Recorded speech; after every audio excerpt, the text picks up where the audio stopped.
안녕하세요. 레위기 마지막 강의 시간입니다. 오늘은 나눔이 있는 거룩한 삶, 레위기 19장과 그 다음 23장에서 27장까지 마지막 부분까지 여러분과 함께 은혜를 나누고자 합니다. 우리가 보통 성도라고 그럽니다. 거룩한 사람들. 성도, 거룩한 사람들은 어떻게 살아야 되는가?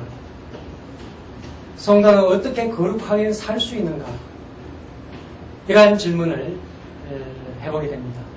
보통 우리가 어떻게 생각을 합니까? 열심히 기도하고 교회 출석 잘하고 예배 잘하고 또는 열심히 기도해서 성령 충만하고 하는 그런 내용에 대해서 그래야만 거룩한 성도가 되는 것이구나 하는 그런 생각들을 많이 가지게 됩니다. 물론 그것도 참으로 중요합니다. 그런데 오늘 이 레위기에서 이야기하는 그 내용을 보면은 거기에는 그렇게 크게 강조를 하지 않고 오히려 다른 부분에 대해서 많이 강조하고 있는 것을 볼 수가 있습니다. 특별히 레위기 19장에 가보면은 이웃 사랑하기를 내 몸과 같이 하라는 그 말씀을 중심으로 해서 나눔이 있는 그러한 삶, 손을 펼 수 있는 그러한 행동, 그러한 생활, 그것에 대해서 굉장히 강조하고 있는 것을 볼 수가 있습니다. 예수님께서도 이 말씀을 인용을 하면서 율법의 핵심이 바로 이것이다고 그렇게 말씀을 하신 그 대목이 바로 여기에 18절에 나타난 내용입니다. 그런데 이 레위기 19장을 시작을 할 때에 어떻게 말씀을 하시느냐 하면은 2절을 보면은 너는 이스라엘 자손의 온 회중에게 말하여 이르라.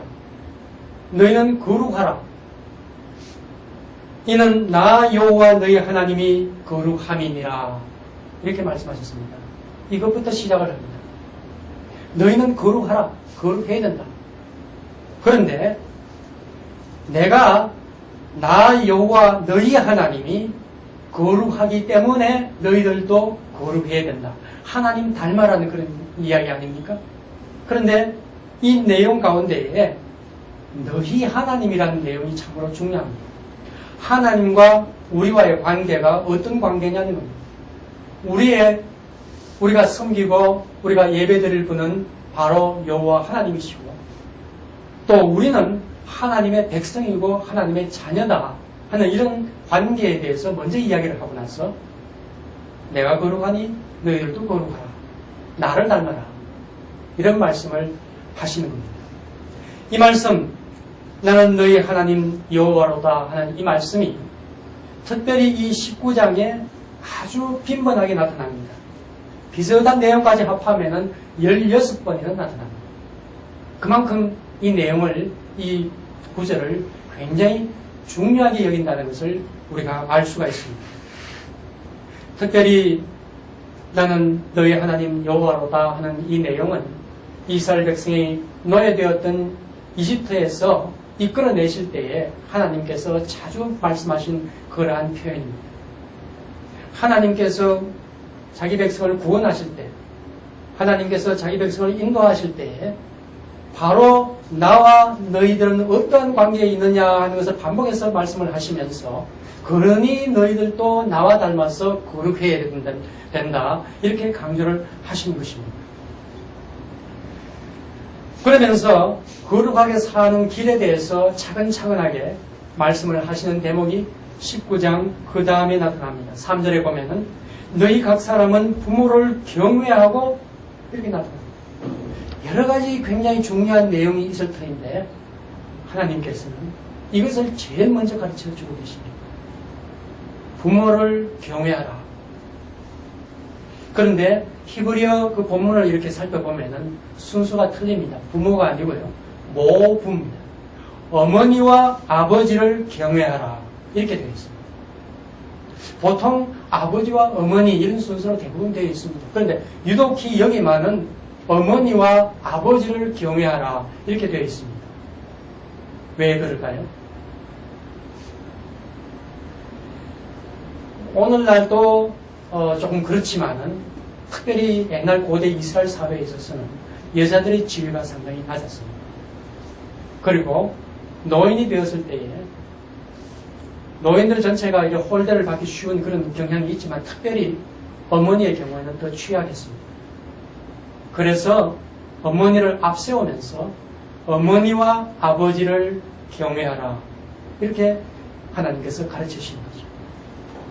부모에 대해서 어머니와 아버지에 대해서 특히 나이 드신 부모님에 대해서 잘 공경하고 모시라는 그런 내용을 맨 먼저 앞에 내세우고 있습니다.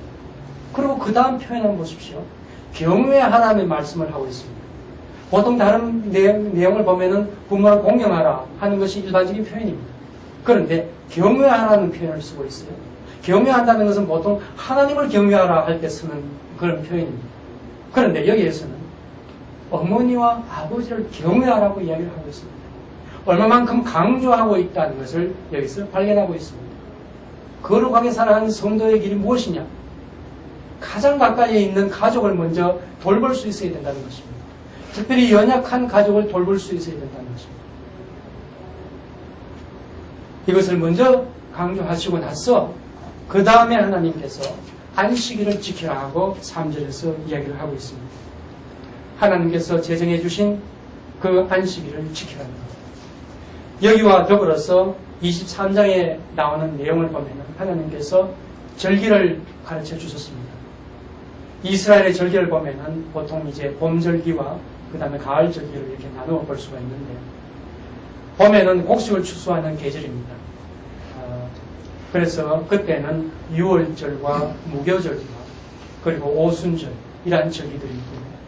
그 다음에 가을이 되면은 이제 과일 열매들을 이제 거두는 그러한 추수기인데 그때는 나팔절, 그 다음 대속죄일, 장막절 이런 절기들이 있습니다. 물론 7일마다 이제 안식일을 지키는 것은 이제 기본입니다. 이런 절기들을 하나님께서 제정해 주시면서 이 절기들을 지키라고 그렇게 가르쳐 주셨습니다. 왜 절기들에 대해서 하나님께서 이렇게 강조하실까? 우리가 이제까지 생각하는 것은 성전이 거룩하고 백성들이 사는 곳은 정결해야 되고 하는 어떤 땅과 공간에 대해서 그 거룩하고 정결해야 된다는 것을 강조를 많이 해왔습니다. 이제는 시간에 대해서 하나님께서 시간을 거룩하게 지키라고 그렇게 우리에게 가르쳐 주시는 것입니다.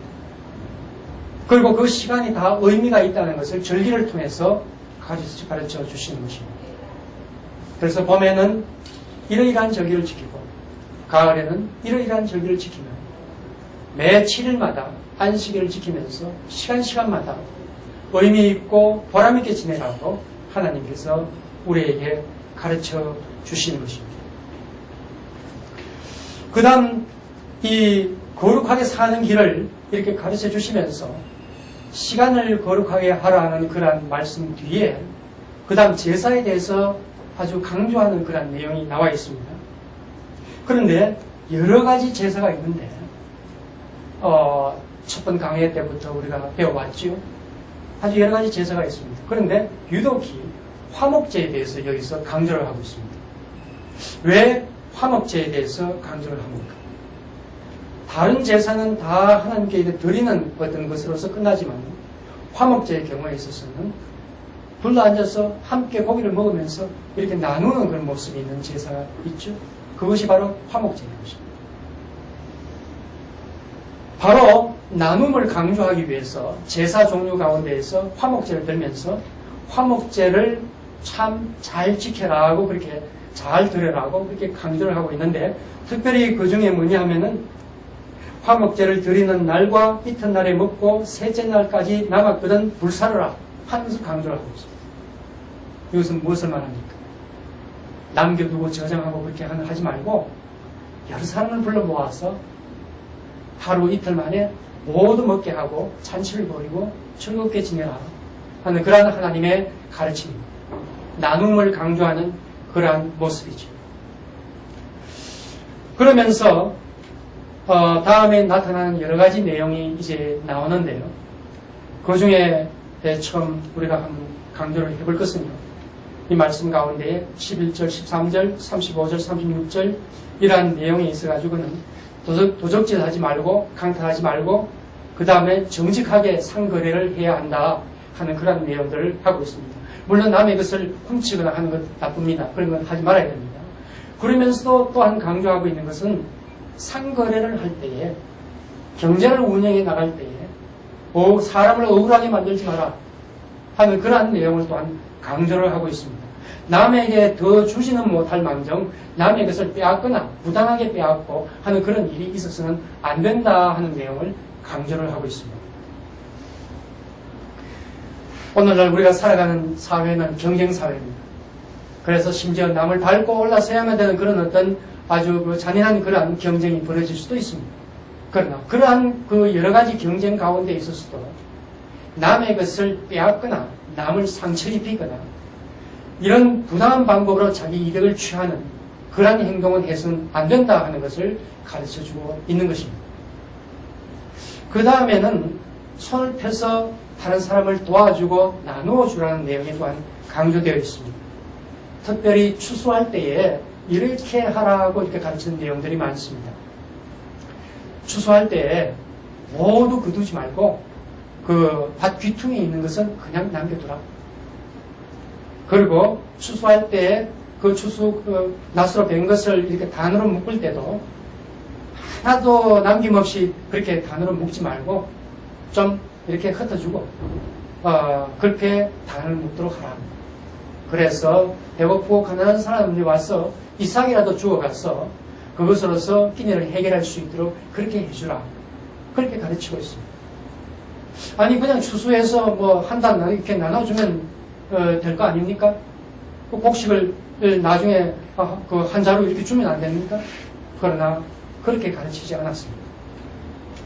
반드시 이삭을 주어서 자기가 가서 밥을 해먹을 수 있도록 그렇게 가르치고 있습니다. 스스로 낫을 가지고 와서 밭 모퉁이에 있는 것을 베어가도록 그렇게 가르치고 있습니다. 왜 그렇습니까? 이삭을 주어서 그리고 낫으로 이렇게 해가지고 가는 사람은 뭔가 자기가 노력해서 가지고 가서 밥을 해먹습니다. 자존심에 상처가 안 생깁니다. 그러나 많이 있다고 해서 한 단 이렇게 주거나 혹은 곡식 한 자루를 이렇게 주면 받는 사람은 어떻습니까? 그야말로 거지 같은 심정이 들겠죠. 자존심에 상처가 생기는 거예요. 가난한 것도 서러운데 자존심까지 짓밟히는 듯한 그런 느낌을 갖는다면 얼마나 불행한 일이 되겠습니까? 그래서 도와줄 때도 그 도움을 받는 사람의 자존심을 생각을 해서 상처가 되지 않도록 그렇게 도와주라고 가르치는 것입니다. 이 땅에는 언제나 부자도 있고 가난한 사람도 있을 수가 있습니다. 그 사람들이 함께 한 가족과 한 공동체가 되어서 살아가려면 서로 자존심을 건드려서는 안 됩니다. 서로 자존심에 상처가 되는 일을 해서는 안 됩니다. 함께 살아갈 수 있는 지혜를 하나님께서 여기서 가르쳐주고 계시는 것입니다. 그래서 하나님께서는 이웃을 사랑할 때에 내 몸과 같이 살아가라. 그렇게 가르쳐주고 계시는 것입니다. 그런데 이 19장에는 한 걸음 더 나갑니다. 이웃을 내 몸과 같이 사랑하라는 그 말씀에서 34절을 보면은 너희와 함께 있는 거류민을 너희 중에서 나은 자같이 여기며 자기같이 사랑하라. 이렇게 가르칩니다. 거류민이라는 것은 보통 우리 나그네라고 번역하기도 하고 이주자로 번역하기도 합니다. 다른 곳에서 와서 거기서 살려고 하는 사람입니다. 원래 여기서 태어나전 본토인이 아닙니다. 그래서 멀리서 다른 곳에 와서 여기서 살려고 하는데 땅도 없고 생활 기반이 잘 갖춰져 있지 않기 때문에 상당히 어려운 사람들입니다. 가장 가난한 사람들입니다. 그리고 신분도 굉장히 취약해서 쉽게 착취당하기 쉽고 부당하게 대우를 많이 받을 수 있는 그런 사람들이 바로 이 거류민입니다. 말하자면 이주민들입니다. 얼마나 취약했으면은 아브라함이 이집트에 갔을 때에 아내를 빼앗길까 두려워서 아내를 보고 누이라고 그렇게 이야기를 했겠습니까? 나그네라는 신분, 이주민이라는 신분은 그렇게 신변이 취약합니다. 신변 문제가 굉장히 취약합니다. 여러 가지 두려움과 여러 가지 억울한 일들을 많이 당하는 그러한 상태가 바로 이주민입니다. 그런데 그 이주민도 사랑하라고, 내 몸과 같이 사랑하라고 그렇게 가르치고 있습니다. 이것이 바로 거룩한 삶의 길인 것입니다. 이 사회에서 약한 사람들, 그 사람들을 돌보라고 하는 그런 하나님의 가르침입니다. 예수님께서는 한 걸음 더 나가십니다. 작은 자가 작은 자를 위해서 베풀으라고. 작은 자. 이주민이든 누구든 가장 약하고 힘들어하고 가난한 사람들을 도와주고 보호해주고 그들을 위해서 무언가 손을 펴라고 그렇게 말씀을 하십니다. 그러면서 한 가지 비유를 들어서 말씀을 하시죠. 바로 선한 사마리아인의 비유 아닙니까? 누가 이웃이냐 이렇게 말씀을 하시면서 바로 아무 조건 없이 강도 맞는 그 사람을 위해서 숙식을 해결하면서 그 사람을 치료하는 사마리아 사람이 바로 이 사람의 이웃이라고 그렇게 예수님께서 가르쳐 주신 것입니다. 그 사람이 누구든 약한 사람이면 그리고 상처받은 사람이면 치료받아야 될 그런 사람이라면 그 사람의 손을 펴서 그 사람을 도와주고 아껴주고 사랑해주라는 가르침이 바로 19장에 나타난 거룩한 삶의 길의 가장 핵심적인 가르침인 것입니다. 우리가 25장에 가면은 희년이라는 제도가 나타납니다. 바로 이 전체 내용에서 하이라이트라고 그렇게 이야기할 수 있는 그런 부분이기도 하고요. 안식년과 희년에 대해서 이야기가 나오는데 이 희년을 이렇게 읽어보면은 참으로 좋은 제도다. 이렇게 하면은 가난한 사람도 참 희망을 가지고 살겠다 하는 그런 생각이 듭니다. 그런데 이제 많은 사람들이 그렇게 묻습니다.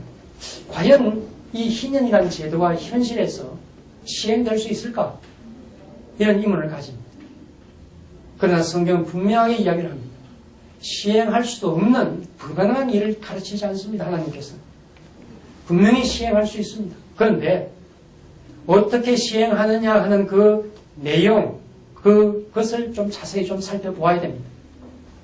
우선 희년이 어떤 제도인지 한번 보십시다. 50년째가 되면 뿔나팔을 붑니다. 그래서 희년을 이제 뿔나팔이라는 그런 의미로 히브리어는 여벨이라고 그렇게 이야기를 합니다. 뿔나팔을 불면은 50년째 뿔나팔을 불면은 차압되어서 남의 손에 넘어간 그 땅이 다시 돌아오고 빚에 의해서 노예로 팔려간 사람이 가족의 품에 그냥 돌아옵니다. 뭔가 지불을 하지 않더라도 그냥 돌아오는 거예요. 이것이 바로 희년입니다. 그리고 땅은 이제까지 경작하던 그 땅은 묵혀두면서 이제 쉬게 됩니다. 이런 것이 일어나는 그 해가 바로 희년입니다. 이렇게 놀라운 이 자유를 선포하고 그리고 가족의 생계를 유지할 수 있는 그러한 땅이 이제 가족의 품에 돌아오고 하는 이러한 일들, 이것이 어떻게 이런 일이 일어날 수가 있는 것인가, 무엇을 준비해야 되는가, 그것에 대해서 좀 살펴보십시다. 그 이야기를 하기 전에 먼저 우리가 강조해야 될 점이 있습니다. 뭐냐면은 하나님은 모든 땅의 주인이라는 그런 말씀입니다. 그 누구도 그 땅이 내 것이다 하고 그렇게 주장해서는 안 되고 하나님, 그 땅의 주인은 하나님이다. 모두가 그렇게 고백해야 된다는 것입니다. 그리고 하나님께서는 각 가정에 생활 기반이 될 수 있도록 그 땅을 분배해 주셨다는 그런 내용입니다. 이런 기본적인 하나님의 그 분배의 바탕 위에서 이 제도가 이제 실시가 되어야 되는 것입니다.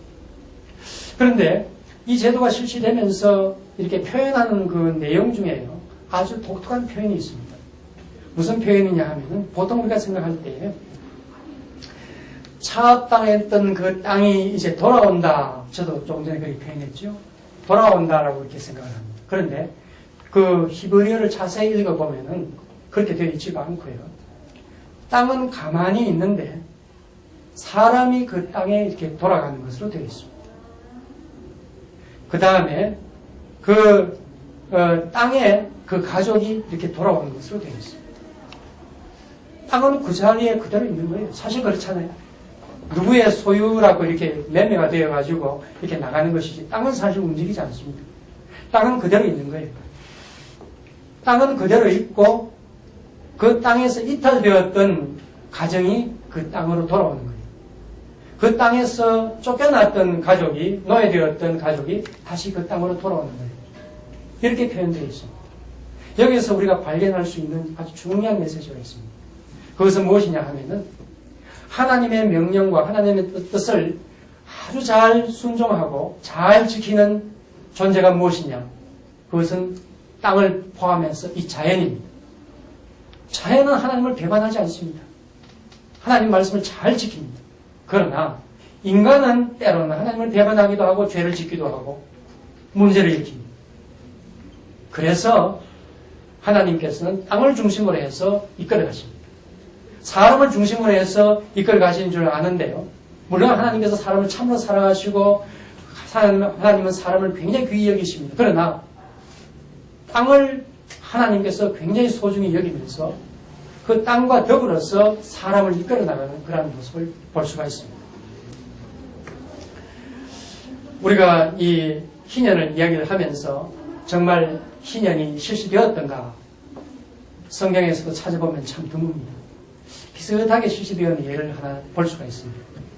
이렇게 포위하고 있었을 때에 시드기야 왕이 이거 우리가 뭔가 잘못해서 그렇게 되었구나 하면서 모든 백성들이 소유하고 있던 그 노예를 전부 해방시켜라 이렇게 명령을 내렸습니다. 그러니 백성들도 지금 성이 점령할 멸망당할 어떤 위기에 처해 있었기 때문에 그 말에 따라서 모두 놓아주었습니다. 그런데 어찌된 일인지 바벨론 군대가 물러갔어요. 그러니 그 부자들이 다시 수소문해서 그 노예들 다시 잡아온 거예요. 이런 일들이 있었다 하고 이렇게 성경에는 예레미야에 그렇게 기록되어 있습니다. 참으로 희년이라는 것을 실시하기가 참 쉽지 않은가 봅니다. 그런데 성경에서 분명히 희년의 모습을 발견할 수 있는 곳이 있습니다. 바로 출애굽 사건입니다. 노예되었던 백성들이 자유를 찾아서 가는 모습 아닙니까? 하나님께서 자기 백성을 노예에서 구해내신 것입니다. 희년이 일어나는 것과 같은 똑같은 일들이 바로 출애굽 사건을 통해서 하나님께서 일으켜 주신 것입니다. 이 희년을 그러면은 다른 나라에서는 이런 제도가 없었는가? 비슷한 것이 있습니다. 보통 우리도 요즘 그런 이야기 듣죠. 대사면 무슨 절기가 되면은 대통령령에 의해서 죄인들을 이렇게 사면시켜주는 그런 게 있지 않습니까? 옛날 그 바벨론 같은 경우에 있어서는 왕이 즉위를 할 때에 왕으로서 이제 등극을 할 때에 그때를 기해서 이제 그 감옥에 있던 죄수들을 이제 놓아주는 그런 어떤 사면 행사를 거행을 합니다. 이것이 바로 노예되었던 사람들, 죄인되었던 사람들이 자유의 몸을 얻을 수 있는 그런 어떤 경우라고 볼 수가 있습니다. 참 중요한 것은요, 이 희년을 해석하면서 세계적인 학자들이 이 희년이 실제로, 희년 정신이 실제로 실시되었던 곳이 있다 하면서 드는 예가 있습니다. 바로 한국의 예입니다. 한국이 일제 식민지 통치에서 벗어나서 해방되었을 때에 그야말로 빈부차가 극심했습니다. 농민들은 토지를 갖지 못했습니다. 그래서 처음 이제 정부가 들어서면서 토지 개혁을 단행을 했습니다. 실제로 농사 짓는 농민들이 토지를 가질 수 있도록 그렇게 조치를 했습니다. 물론 반발도 심했고 여러 가지 어려움도 있었습니다. 그러나 결과적으로 40몇 % 이상이 농민들이 자기 땅을 소유할 수 있게 되었습니다. 그 토지 개혁 사건을 들면서 세계적인 학자들이 한국에서 희년 정신이 실시되었다. 그렇게 이야기를 하고 있습니다. 우리로서는 참으로 좋은 귀중한 그런 전통입니다. 우리는 이 희년이 참 실시되기 어렵다는 것을 여러 면을 통해서 살펴보았습니다. 그런데요, 우리는 실시되기 어렵다고 하지만 실제로 역사를 보면 희년이 실시되어 왔습니다. 왜냐하면 희년을 실시하는 주체가 사람이 아니고 땅이기 때문입니다.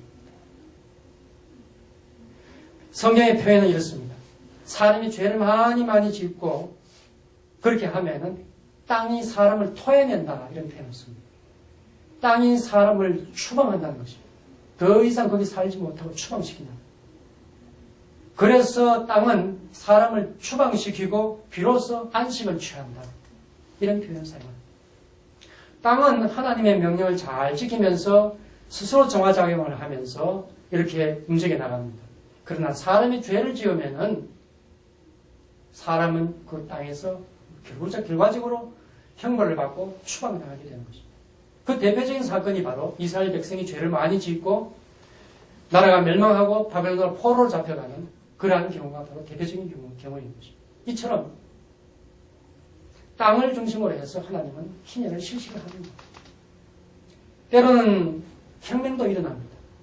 빈부차가 너무 극심하고 억울한 일들이 너무 많이 일어나면은 힘이 없어 보이던 그 사람들이 모두 일어나서 혁명을 일으키고 세상을 바꿔버립니다. 그래서 가난한 사람이 땅을 가지게 되고 가난한 사람이 큰 소리를 치게 되고 하는 그러한 사건들이 일어납니다. 스스로 역사가 정화작용을 하는 것입니다. 우리는 희년을 실시해 할 수 있느냐, 정말 그것은 힘든다, 이렇게 여러 가지 고민을 하지만은 사실은 희년은 실시되고 있습니다. 다만 사람이 거기에 참여하느냐 안 하느냐가 문제가 되는 것입니다. 사람이 하나님의 뜻에 따라서 순종하느냐 안 하느냐가 문제지 희년은 실시되고 있는 것입니다. 오늘날 문제가 되는 여러 가지 환경오염이라든가 생태계 문제도 마찬가지입니다. 우리가 지금 그 역습을 당하고 있지 않습니까? 기후가 심상찮다 하는 것은 여러분도 다 느끼고 있을 것입니다. 북극의 얼음들이 많이 녹아내린다는 이야기도 듣고 있습니다. 그리고 환경오염 때문에 지구가 큰 위기를 당할 것이라는 것을 우리는 예감을 하고 있습니다. 무엇 때문입니까? 자연을 잘 관리하라고 우리에게 맡겨준 것을 우리는 무시하고 자연을 착취하고 함부로 낭비를 하고 그 결과 우리는 그 대가를 치르고 있는 것입니다. 자연은 스스로 정화합니다. 자연은 스스로 희년을 지킵니다. 그런데 인간이 협조를 하지 않으면 인간은 추방을 당하고 쫓겨나고 거기에 살지 못하는 겁니다. 이처럼 하나님의 말씀은 오늘날에도 정확하게 실시되면서 희년을 지켜가고 있습니다. 다만 우리가 거기에 참여하느냐 안 하느냐 하는 것은 우리에게 달려져 있는 것입니다. 마지막으로 27장에 가보면 성전에서 어떻게 해야 되는가에 대해서 이야기를 하고 있습니다. 성전에서는 헌금을 받죠. 때로는 헌물도 받습니다. 땅도 하나님께 바치고자 하는 사람이 생깁니다. 그러나 거기서 강조하는 것은 땅을 하나님께 바칠 때는 성전에서 신중하게 가려서 그 땅보다는 헌금으로서 금전으로 계산해서 받도록 하라. 그렇게 하고 있습니다. 또 중요한 것은 뭐냐면은 이 희년의 제도에 따라서 땅값을 매겨라. 그렇게 가르칩니다. 무슨 말이냐 하면 예를 들어서 땅값이 이것이 50만 원이라 그러면은 희년이 되어서 50년이 되면은 제로가 되는, 0원이 되는, 처음에는 50만 원이지만 그 다음에는 49만 원, 48만 원 이렇게 땅값이 내려가는 겁니다. 49년째 되면은 1만 원, 50년째 되면은 아무 값이 없는 겁니다. 그래서 주인에게 돌아갑니다. 이처럼 49년 동안 준비를 해가지고 희년을 실시를 하는 겁니다. 50년 되어서 뿔라펄 분다고 해서 그냥 희년이 되는 것이 아니고 49년 동안 차근차근 준비해서 그렇게 되는 것입니다. 그것을 성경이 앞장서서 하라는 것입니다. 그래서 땅값을 매길 때에 그 계산법에 따라서 땅값을 매기고 그렇게 해야만이 희년이 실시될 수 있다는 것입니다. 이처럼 오늘날 우리가 신년을 실시하고 이 땅에서 참으로 모든 사람들이 기본 생활권을 누릴 수 있도록 하기 위해서는 우리가 오랫동안 준비하면서 50년째 혹은 희년때에 그렇게 서로가 축하하면서 서로가 기뻐하는 그러한 모습이 이제 만들어낼 수가 있는 것입니다. 오늘날 우리가 이 말씀을 우리가 한번 적용을 해본다면 우리는 가난한 사람들을 위해서 손을 펴는 복지 정책도 실현해야 되겠지만 동시에 경제적인 문제, 경제의 구조적인 문제 차근차근 실시해 나가면서 그로 인해서 모든 공동체가 혜택을 받을 수 있고 가난한 사람들도 생활의 기본권, 하나님께서 주신 그 기본권을 누릴 수 있도록 그렇게 서로가 협조하면서 나아가야 된다 하는 것을 우리는 이 레위를 통해서 배울 수가 있었습니다. 이제까지 시청해 주신 여러분께 감사드립니다.